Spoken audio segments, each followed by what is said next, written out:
या पूर्वर मध्य आमे डिस्कस करथिले 1 ईयर बीएड कथा।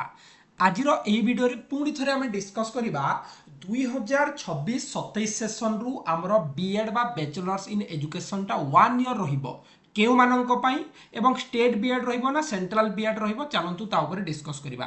ता पूर्वरु देखंतु जणे फ्रेंड्स हमर ignou बीडी फॉर्म पकई छंती एवं एठारे टर्म टा 1 ईयर लेखा हिची।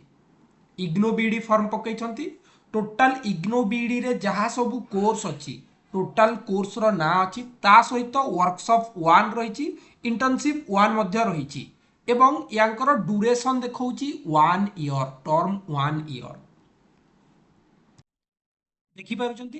एबे चलंतु डिस्कस करिबा एटा अपकमिंग एंट्रेंस पय फॉर्म पडिछि इटी लेखा मध्ये हिछि आपनकर सेशन थिबो टिके देखौछि मु पर्सनल डिटेल्स देखि होबनी 2026 रे देखंतु एटा फॉर्म पडिछि 2026-23 रे।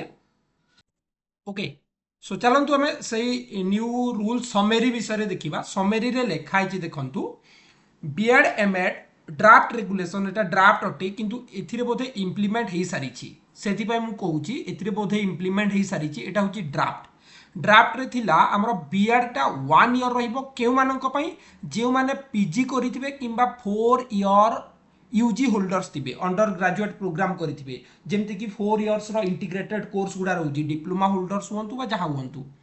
साइड कि देछि M Ed 1 year full time regular पिला मानक पय गोटे वर्ष एमएड रहिबो एवं जेउ माने पार्ट टाइम करबा को चाहउचंती बा इन सर्विस डिस्टेंस मोड रे तांको पय 2 इयर्स एमएड रहिबो।